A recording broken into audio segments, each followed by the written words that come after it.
un nouvel update de lecture. J'ai encore pas mal de retard. Du coup, là, c'est des livres que j'ai dû lire début mars. Il y en a certains que j'ai lus pendant le week-end à lire qui se déroulait le 10-11 mars, quelque chose comme ça, je crois. J'ai hésité à en présenter 5 parce que j'avais du retard et parce que les deux premiers, j'ai pas grand chose à dire dessus, mais le troisième, je risque d'y passer un moment. Du coup, pour éviter d'avoir une vidéo trop longue, j'en présente 4 comme d'habitude. Le premier c'est La Belle et la Bête de Madame le Prince de Beaumont, illustré par Willy Glassoer, un truc du genre, voilà. Donc c'est une version absolument kitschissime que j'ai trouvée d'occasion. C'est une version Gallimard dans la collection, je vais vous montrer, Folio Cadet, voilà. Donc je pense que c'est l'ancêtre de Folio Junior, ça vous dit à quel point c'est vieux, c'est absolument kitschissime. Mais bon, c'est la première fois que je voyais le conte original. Et comme je veux vraiment lire les contes originaux et que c'était l'un des derniers qui me manquait, je me suis dit c'est pas bien grave, on s'en fiche de la version, je vais le lire. Et donc je l'ai lu avant que le film La Belle et la Bête avec Emma Watson ne sorte, film que j'ai vu depuis et dont je parlerai juste après. Donc c'est l'histoire de La Belle et la Bête. Alors je peux dire une connerie, mais je crois pas que dans ce livre on nous explique pourquoi la bête a été, enfin pourquoi le prince a été transformé en bête. L'histoire de la sorcière et tout ça c'est inventé par Disney. Parce qu'il n'y en a pas de traces là-dedans. En plus, il y a beaucoup de choses qui ont été modifiées par Disney. Et plus je lis les contes originaux, plus j'en veux à Disney. Parce que plus je me rends compte que Disney a fait de ces princesses des filles absolument insignifiantes et qui ont besoin d'un prince pour être sauvées. Et qui sont bonnes à faire le ménage et la lessive. Et franchement, si Disney était encore vivant, j'irais le voir et je lui dirais, espèce d'abruti, t'étais obligé de mettre des femmes dans des positions pareilles. Voilà, ça m'énerve de voir à quel point Disney a modelé ses dessins animés et la place des femmes dans ces dessins animés. Vraiment, surtout que c'est dessiné à des enfants. Voilà, moi ça m'énerve. Donc j'étais contente de découvrir ce livre-là. Dans ce livre-là, il se trouve que Belle n'est pas du tout fille unique. Elle a 2 frères et 2 sœurs, quand même. Bon, c'est pas rien. Et donc c'est à peu près la même histoire. Le père part. Alors le père il n'est pas inventeur, il est marchand je crois. Et il part faire le marché quoi. Et il va au retour s'arrêter dans le château de la bête et vouloir voler une rose, enfin prendre une rose du jardin pour la ramener à Belle. Ça c'est pareil dans le dessin animé. Hein. Sauf que la bête va pas être contente du tout et il va le faire prisonnier et Belle va prendre sa place et tout et tout et tout. Après c'est la même histoire. Le petit point qui est bizarre et d'ailleurs l'illustrateur le dit parce qu'il y a une petite page dans le livre dans lequel l'illustrateur parle, parce que la personne qui a illustré ce livre s'exprime dans ce livre aussi, et il dit que l'auteur ne donne aucune description de la bête. À part que c'est une bête et qu'elle est poilue, on n'a pas de description de la bête. Donc lui, il a choisi de la représenter en une espèce d'ours immonde. Dans le Disney, c'est une espèce de, pareil, d'ours avec des poils partout. Et dans le film, elle est un petit peu plus travaillée. Mais on n'a pas, enfin l'auteur original, donc Madame le Prince de Beaumont, n'a pas décrit sa bête telle qu'elle l'a visualisée elle. Du coup, on ne sait pas. Donc on fait avec ce qu'on peut. Hein. Voilà, j'ai vraiment beaucoup aimé découvrir le conte original. Voilà, je pense que c'est un conte qu'il faut lire. Il n'y a pas de... Contrairement aux autres contes destinés aux enfants, ça m'a pas énervé. J'ai pas eu l'impression que l'auteur manipulait les gosses pour leur faire comprendre des choses. Non, c'est vraiment cool. Et en plus, c'est l'une des rares princesses qui sauve le prince. Enfin, je veux dire, c'est quand même... surtout venant de Disney, hein, puisque Disney l'a repris. Et dans le Disney, c'est pareil, c'est la belle qui sauve la bête. Et c'est vraiment, vraiment cool, en fait. Je voulais juste revenir sur le film. J'ai été personnellement extrêmement déçue par le film. Je l'ai trouvé kitsch au possible. L'humour, c'est une catastrophe, l'humour de ce film. Hein. Franchement, Alors, La Belle et la Bête, le Disney, c'est pas l'un de mes Disney préférés. C'est pas l'un des Disney que j'ai regardé encore et encore quand j'étais petite et que je regarde encore maintenant que je suis adulte. Mais franchement, le film ne rend pas du tout hommage aux dessins animés et encore moins aux contes et j'ai vraiment vraiment été déçue. Mais bon, c'est pas bien grave. Emma Watson porte le film littéralement, la belle est quasiment dans toutes les scènes et on peut pas enlever le jeu d'actrice d'Emma Watson, mais c'est le seul point positif du film. Voilà, moi j'ai été très très déçue par ce film et si vous l'avez pas encore vu, et le regardez pas. Je suis désolée, mais le regardez pas. On enchaîne avec un autre petit livre que j'ai également lu pendant le week-end à lire. Je ne sais pas si je l'ai dit, mais La Belle et la Bête, je l'avais lu pendant le week-end à lire. Et donc c'est Fables choisies de Jean de La Fontaine. Donc j'ai dans une vieille version du livre de poche. Voilà, voilà. Je voulais les découvrir. Sauf que j'avais oublié que je suis pas réceptive aux récits en vers. Quand je lis des poèmes ou des fables, enfin des récits en vers, soit je me concentre sur la forme et donc sur les rimes et sur les mots choisis. Et donc pas du tout sur le fond. soit je me concentre sur le fond et j'occulte totalement la beauté des vers et la beauté du texte en lui-même. Voilà, j'arrive pas à avoir les deux en même temps. Je suis incapable de m'attarder sur les deux en même temps, de reconnaître à la fois le message retranscrit et la beauté du texte. Je ne peux pas, je n'y arrive pas. Voilà. Les poèmes et moi, on n'est pas du tout copains, j'y arrive pas du tout. Mais je voulais découvrir les fables. Enfin, elles y sont pas toutes, hein. C'est fables choisies comme le titre l'indique. Donc je voulais les découvrir, c'est chose faite. Je suis contente de l'avoir fait, mais ça ne m'aura pas marqué plus que ça. Et donc là on arrive au troisième livre, celui que j'ai dit que j'allais y passer un petit moment. Asseyez-vous confortablement, on est parti pour au moins 5 minutes, voire plus, sur ce livre.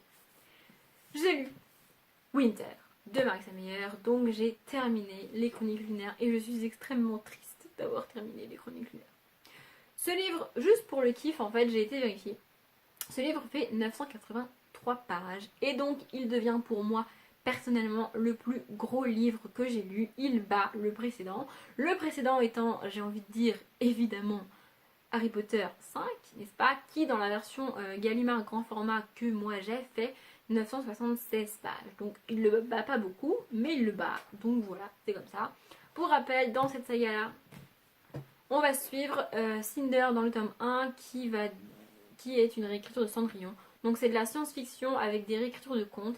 Et je me suis rendu compte, en terminant, et seulement en terminant cette saga-là, j'arrête pas de dire et de répéter que la science-fiction et moi, on n'est pas du tout copains. Et pourtant, cette saga-là, je l'ai adorée, vraiment. C'est de la science-fiction parce qu'on parle de vie sur la Lune.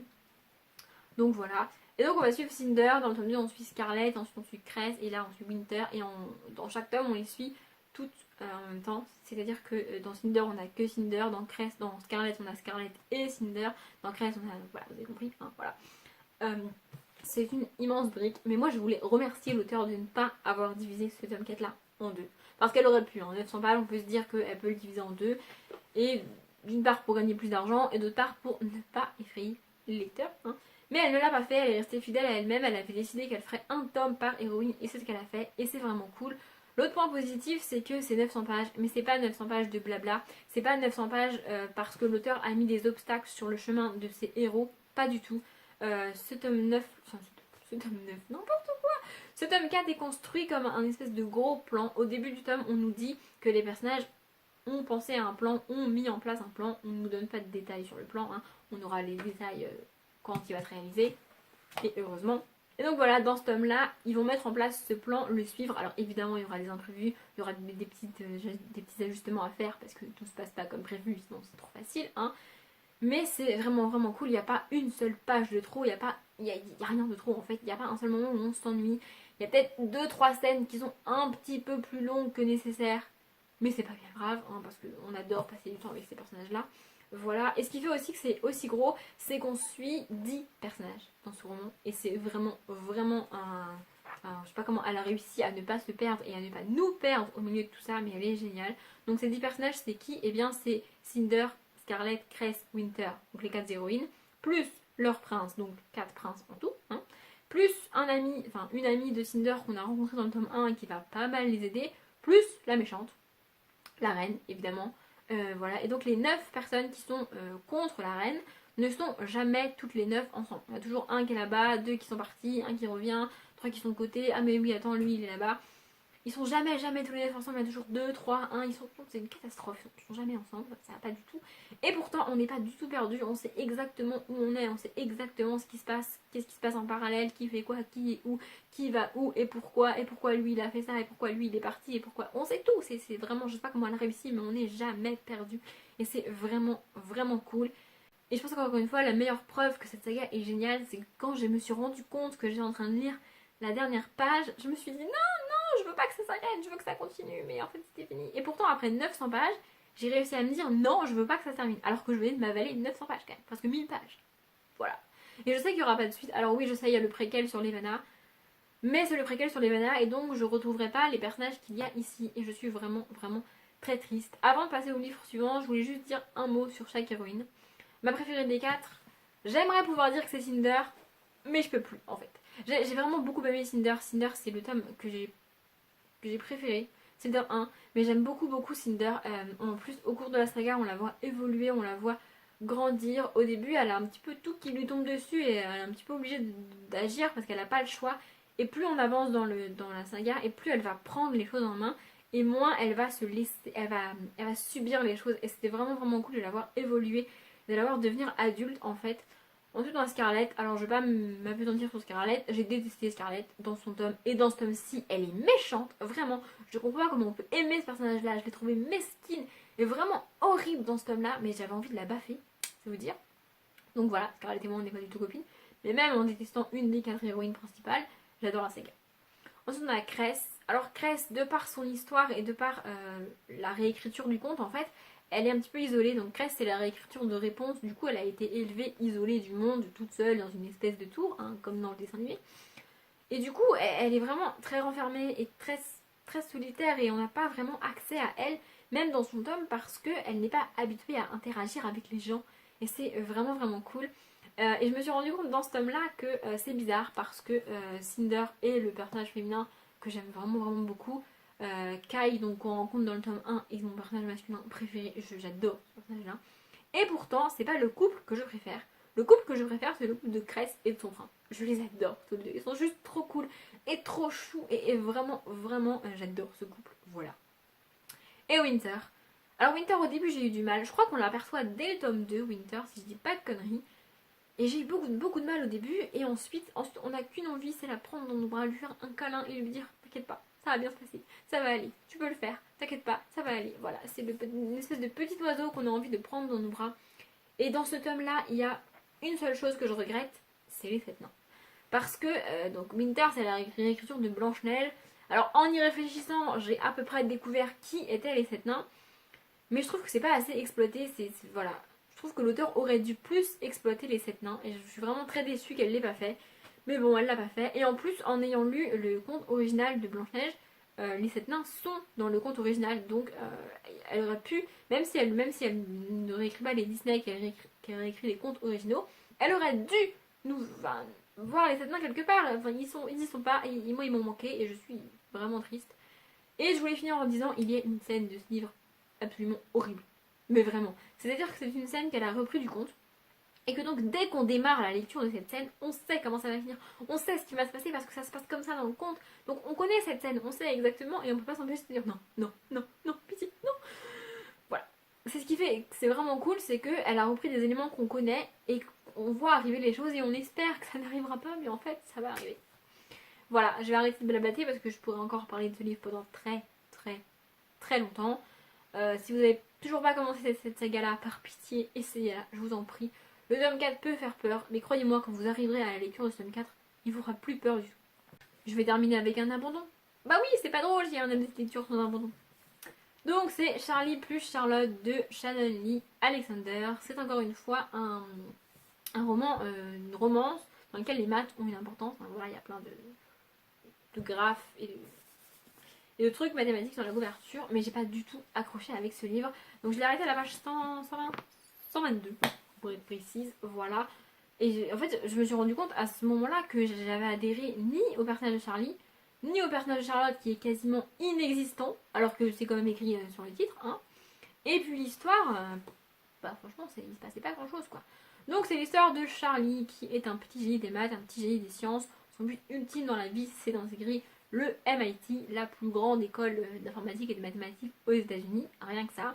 Il va dans un lycée spécialisé pour les petits génies dans lequel ils font beaucoup de maths, évidemment. Et de l'autre côté, on a Charlotte qui va débarquer dans la ville en fait. Elle va aller au même lycée que la sœur de Charlie, donc un lycée normal, pas pour les petits génies, un lycée normal. Et donc elle est nouvelle, elle débarque en ville et ils vont se rencontrer. Sauf qu'il se passe rien. Enfin, je veux dire, on est à leur quotidien normal. Alors, j'ai rien contre les romances qui prennent leur temps et où c'est lent et où les personnages tombent amoureux lentement et où on prend notre temps. J'ai rien contre ça. Sauf que là, on a plusieurs semaines qui se sont écoulées et il se passe rien. Voilà, on suit le petit quotidien de Charlie qui est en train tout doucement de tomber amoureux de Charlotte. La seule chose que j'ai vraiment aimé, c'est de voir, et ça m'est arrivé à moi parce que je suis moi aussi une personne très cartésienne et très portée sur la logique et les mathématiques, évidemment. Et donc de voir quelqu'un comme Charlie et comme moi qui s'appuie sur la logique, qui s'appuie sur la réflexion, qui s'appuie sur les théorèmes et sur tout ce qui est mathématique et explicable, tomber amoureux, c'est vraiment quelque chose que que les gens qui n'aiment pas les maths ne peuvent pas comprendre. Alors oui, je sais que tomber amoureux ça fait peur à tout le monde parce qu'on est obligé de lâcher prise et parce qu'on contrôle rien du tout. Mais pour un mathématicien et pour quelqu'un de logique et quelqu'un qui contrôle tout et qui explique tout, c'est encore plus compliqué de ne pas pouvoir expliquer ça et de devoir se laisser aller à ça parce que il n'y a pas de logique. En fait, il va se rendre compte que tout ce qu'il fait c'est plus du tout logique et il a plus du tout envie de faire de la logique et son cerveau est complètement embué par ça. Sauf qu'il est tellement habitué à son côté cartésien que c'est encore plus difficile pour lui. Donc voilà, c'est le seul point positif du livre. Sauf qu'au bout de 120 pages, il se passe rien. J'ai adhéré ni à Charlie, malgré mes ressemblances avec lui, ni à Charlotte, parce qu'elle est encore une fois quasiment inexistante. Et il se passe tellement rien que je me suis dit stop, quoi. Je peux pas, quoi. Je peux pas continuer un livre où il se passe rien. Donc voilà. Ma vidéo est terminée. J'ai réussi à faire une vidéo pas trop longue. Je suis fière de moi. J'espère pour vous non plus, c'était pas trop long. Comme d'habitude, je vous souhaite une bonne journée, une bonne après-midi, un bon appétit ou une bonne nuit. Et je vous dis à bientôt.